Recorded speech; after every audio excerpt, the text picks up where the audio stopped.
Yes, guys. So I am here with the legendary Linda B. Hello, Linda. Hi, It's interesting. great to be here in your native Iceland. We've had an incredible few days, haven't Yes, we? really busy ones we have Now had. she can't wait to get rid of me now. She's Oh, like, well, get on that plane, Justin. yeah. I've had enough of you. No, no, no. It's been wonderful here in Iceland. What a beautiful country. What beautiful host Linda and Björgvin have been. So, in our happiness podcast, here in Iceland, filmed live in Iceland, the first subject we're going to approach Yeah, about happiness is codependency. yeah. So, it's a word a lot of people be familiar with, but for anyone who's a bit grey about it, the grey area and stuff, what is codependency, first of all, Linda? So codependency is rooted in self-abandonment. So you can say you just go out of yourself to please somebody else. Mm, You're constantly thinking about what other needs, how they see you, how you can, please them, mm. and you, they may have their opinions, so you just follow theirs. You don't have your own. You Yeah, don't apply like uh, you don't set boundaries. boundaries. Yeah, you don't set boundaries for your life, and you are constantly feeling, bad Yeah, because you are not you. yeah. And you say yes when you mean no. Yeah, For people example, pleasing. yeah, and you sometimes walk on eggshells to try to please your boss, to try to please your husband or your wife or your kids or whomever. So it's probably it's not at one place, even though it can be. You can be just codependent with your, let's say, family members, Mhm. but then you go out in the world and you can be a really hard boss, because one of the angle of codependency is controlling. You try to control things to have everything, done in the right way, or keep everyone happy, and that Mm. calls for controlling people. Uh, and you get so tired, Yeah, all it's the time, exhausting. trying to force life and other people into some form. It just makes you exhausted. Really, Mm. it does. With codependency, I mean, look, let's be honest. Let's be honest here in these podcasts. We've got to be honest. I've been I've been guilty of that. With when I've been in a relationship, I've in the past. I've changed now because the last time I got my heart really broken, so Mm. I've really learnt a lot from that. And I've gone on a journey of self discovery, and I've realised that I've in relationships been doing anything to please them, and just like literally just finding the love, Yeah, grasping onto that love, yeah, and being, oh my God, I need this love. I can't let this love go. So I'm gonna be a people pleaser. It's a fine line, isn't it? Because it's good to be. It's very healthy to be loving and of caring for your course. partner to But give there's a them. fine line It's there. a fine line. Yeah, You can be like, oh my God, and it give you anxiety because you yeah, worry if you might lose that love, and you've yeah, got to and you please them. lose yourself You lose in the yourself, yeah. process. And mostly it's originated from fear of rejection, conflict. Your fear of conflicts, and the fear of not being loved. So Yeah. you can see where you're coming from. It can be deep rooted, I suppose, and for different people. Sometimes if someone hasn't had the certain levels of love as a child, or maybe Yeah, they've been rejected as a child, or they've been rejected in relationships before, so yeah, it gives them an anxiety and like, oh my God, I've got to do everything I can to hold on to this love. yeah. It's sort of like it's I would almost say it can be a desperation sometimes. Yeah, and it sometimes is. And like I said, you lose yourself in being codependent. You lose yourself. You lose your own values. You can lose your opinions of, everything actually, and you just try to be over protective. you try to control everything, like I said. You're over responsible, you know. Yeah. And when you think about it, you know, if you're trying to make the world into something that can work, then you will go out of your limit just to make it happen. But then we forget about that people have their own values, their own opinions, and we can't control them in any way. So it's useless to start with, you know. And this kind of dependency, this kind of like, Yeah. you know, these kind of behaviors, you know, I guess it can open someone up to being abused, to narcissists. Narcissists thrive on that, don't they? I can tell you, it's like when you buy those things to put on your fridge when you come home after going abroad, the Fridge magnet. magnets, yeah.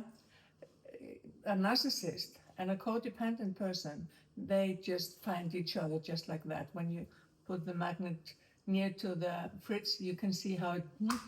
Yeah. And that's how it happens when a codependent person finds a narcissist, or the narcissist finds...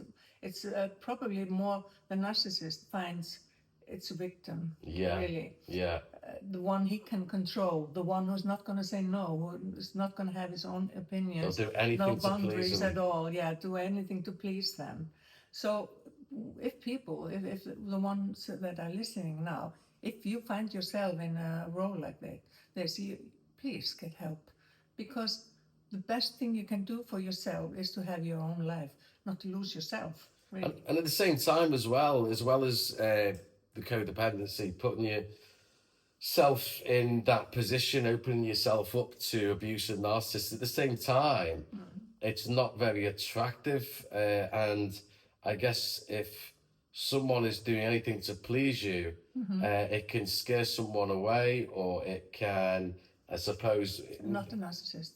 No, narcissists not. They will... Do you know what will drive them away? Yeah. Boundaries and strength, yeah. But it can, if you meet someone you like and then you just do anything for them and anything to please them, I suppose that can, in some ways it can scare them away, or you won't come across attractive. You know, I hate the word like treat them mean to keep them key, and I hate that. And playing games, I don't like all that. But you know, you find it a lot, don't you, that with a relationship, if someone's chasing, and I'll do anything for you, babe, I'll do anything, you're the best, I'll do anything for you, babe, they don't find, they like it at first, but then they don't find it attractive. But then if you go away and think, oh, you know, I'll just do my own thing, then they come chasing you. It's crazy, isn't it? No, it's not crazy, because we are not looking for slaves. Normal people are not looking for slaves. I'm looking for slaves. We are looking for connection. AI. Well, I'm looking for real connections, really. You know, I don't need this form of like I'm the queen and my man is the subject to me, you know. Yeah. So, you know, and normal people don't want that. But the narcissist, yeah, they love that. Yeah. Yeah. So with, you know, the codependency, two questions, Linda. Yeah. First of all, what happens if we get in a relationship and we find ourselves out of control, feeling a bit anxious that the love might go away, anxious we might get rejected, and if we find ourselves being like a bit codependent and being like, oh babe, I'll do anything for you, and you know, I'm not worthy and all that, and you know, anything to make you happy. If we start recognizing them behaviors in ourselves, going down that route, you know, what should we do? We should seek help, really. We should, because we have to be aware of our patterns. You know, it started probably, like you said, when we were young. We were raised by, let's say, an alcoholic, or in an alcoholic family or something, or where people were mentally ill, for example. It doesn't have to be the alcohol. It can be lots of things. Controlling parents, abusive parents, or whatever. So you learn how to read into what's going on, and then you try to behave in a way to keep everything calm, you know. Yeah. So you learn that, and you probably are using it more than you will ever know. We all do it in a way, and it's not like we are gonna be healed from it really, but we can learn to set boundaries. We can learn from, let's say, a life coach like me can teach you boundaries, how to set boundaries without, you know, with your fist. No, just by being, you know, just coming from yourself and say, I don't like when you say this. Yeah. So please, can you stop that? I suppose as well, it's trying to deal with any traumas in the past that would stop you from, you know, feeling this anxiety about love going away and rejection, and dealing with that, you know, and not having that automatic response of trying to uncondition yourself using neuro-linguistic programming, NLP, and all that. For example. Using these techniques, or speak to someone like Linda to try to, you know, avoid going down this, oh my God, latching on, and relax and forget. Don't worry about if you're rejected. Don't forget, guys. I always say the big lesson I've learned from my last heartbreak is you are the prize. Don't forget, guys. Yeah. When you're worshipping someone on a pedestal, don't forget you are the amazing prize. They should be, oh my God, I'm so pleased to be with them. So you don't need to be desperate. No, and you have to start with yourself by loving yourself. Learn how to love yourself. Learn how to be like your best friend. What would your best friend say to you now? How would he treat you? You know, and do that for yourself. Yeah. Yeah. And what would your friend say to, let's say, a person who is abusive towards you? What would your best friend say to them? Yeah. So say it yourself. Yeah. You know, and don't stay in a relationship, for example, that is giving you a hard time. You know, there's a lot of fish in the sea. So come on. You don't have to have the small, not eatable ones.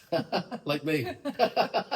No, you're a nice person. I'm talking about the narcissists because they think they are so grandiose and you know, but they are nothing. They are just like a little fish in a pond. Absolutely. So don't keep them, you know, throw them away. And the last thing to say as well, in the other way, what happens what would you do, what should you do if you meet someone and you're getting on really well, and then you're seeing the behaviours from them like they are, you know, getting a bit codependent. Maybe they've got this showing quite after you've been on dates and stuff and you're starting being together. You know, what would you do if they started showing a couple of insecurity behaviours, maybe a tiny bit of jealousy, or a bit like, you know, oh, please, have I done something wrong and all that, and I'll do anything to please you, and they're showing these signs, you know, how should you deal with that? So, of course, you should just leave it. Of course, you should go, because you can't, like I told you in the beginning, you can't change another person or his behavior. So if you are a strong woman, for example, if I look at myself, for example, today, it wasn't always like that, but today, if I would run into a man like that, and I would see that he is really codependent, I would try maybe to say, hey, I don't like this and that, you know, if you're going to stay with me, we have to have a talk about this and try to change that. If that's not possible, then don't go to their level. Yeah. Because you are normal, whatever normal is, but you are healthy towards yourself at least. So you don't stay in a unnormal relationship for long, or you shouldn't. Many people do it though. But if it's a good person, he will probably say, oh yeah, well, yeah, you're right. Maybe I shouldn't be so, you know, walking on eggshells for you. And I'll try to stop that. I'll just try to be myself. I'm just going to say my opinion. And I'm not going to say yes to you every time, you know? Yeah. Yeah. So you can start there. But for me, it seems like, I'm not going to say always, but sometimes at least, or most of the time, people that are healthy run into healthy people, like I told you before, like the narcissist and the codependent, because they're both really you know, it's not healthy to be codependent, Yeah. and it's not healthy to be a narcissist, you know. Yeah. But we tend to find our tribe really. So they say have a saying here in Iceland where you can look at the friends you have, and then you can see the person you're with. Yeah. Yeah. Yeah. Yeah. So I think there's a lot to it. Yeah. So I would just say that, you know, if you feel you're codependent, you can go online and find, you know, like this checkbox lists that you can check yourself. And if you find yourself to be codependent, really codependent, in some areas of your life, then seek help, please. Yeah. Because you have to reconnect to yourself and know your own needs and your values and honor your emotions, not the other ones. Yes. Yes. So Yeah. so that's you know, for a short video like this, I think we have covered, you know, Yeah. yeah. I'm sure we could go on for another 40 minutes, guys. But Easily. but you know, with these mini podcasts, the Happiness Podcast with Vida Liverpool and Linda B, they're short, hard-hitting snippets, little deep dives into different subjects. So we've got some more coming up for you guys in this second series, filmed here in Iceland. So don't be codependent. If you're feeling you're finding some, you know, some behaviours and some patterns, you know, address them before they get out of control. And always remember, guys, be a good human being, be a great human being, lead with love. And, you know, don't forget, you are the prize. Yes, and You are the prize. remember, healing begins with awareness. Yes. Awareness about your own feelings, your own values, your own personality, and what you want in life. Indeed. We'll be back with another video very soon.